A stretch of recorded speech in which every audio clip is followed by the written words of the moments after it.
गया। जी विधायक जी।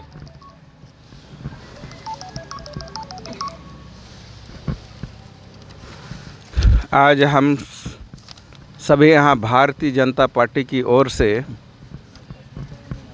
धरना में बैठे हुए हैं। ये प्रखंड परिसर में आप सभी जानते हैं कि इस रनिया प्रखंड के रहने वाली एक लड़की जिसका गांव जयपुर है, वहाँ कहीं वो काम करने जाती थी या दिल्ली लोग कहते हैं, तो उसका लाश कल मिला गुमला ज़िले के फौरी गांव में। और ये लाश ऐसा मिला कि टुकड़ा टुकड़ा कर दिया गया था। हम लोग अभी उनका घर गए थे तो वो लोग बता रहे थे कि रांची से वो दिल्ली जाने वाली थी, लेकिन ट्रेन छूट गई, इसलिए अपनी सहेली के यहाँ कहीं रुकी थी। और उसके बाद उनका माँ बाप को फ़ोन किया कि फिर से मुझे जाने के लिए पैसे की ज़रूरत है। तो उनका पिताजी बोले कि पैसा लेने के लिए वापस आ जाना और पैसा ले लेना।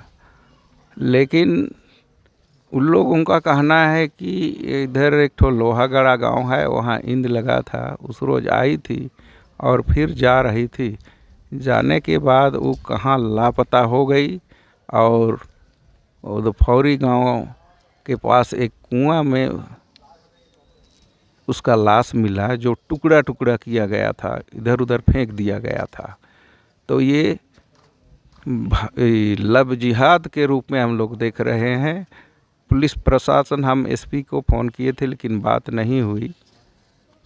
उसी को इंसाफ मिले और जो इस तरह का गलत काम किया है, भारतीय जनता पार्टी मांग करती है कि उसको फांसी मिले।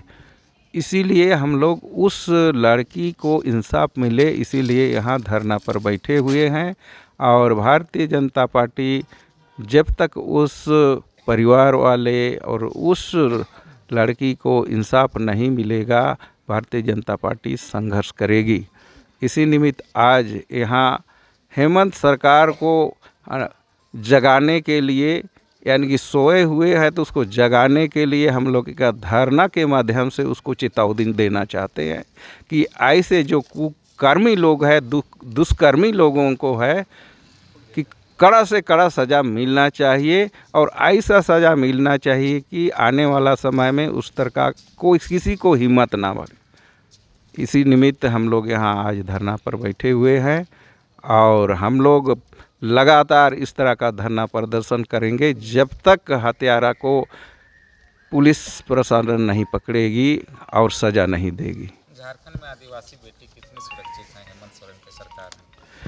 आप सभी जानते हैं कि जब से हेमंत सरकार बनी है, आदिवासी सुरक्षित नहीं है। आदिवासी महिलाएं सुरक्षित नहीं है। हरदम इस तरह का घटना हो रही है। कहीं दुष्कर्म हो रहा है, कहीं हत्या हो रहा है, कहीं छेड़छाड़ हो रही है। तो इस तरह से इस सरकार में महिलाएं विशेषकर कहीं भी सुरक्षित नहीं है। भले ही आदिवासी मुख्यमंत्री है, लेकिन इस सरकार में महिलाओं के साथ जितना अन्याय हो रहा है, पहले किसी भी सरकार में इस तरह का नहीं हुई थी। क्या इसको लोग लव जिहाद के हिसाब से भी देख रहे हैं? क्या इसका बिल्कुल, लोग कह रहे हैं कि हम लोग माने दूसरा समुदाय के लड़का है, ऐसा वो लोग नहीं जान रहे थे।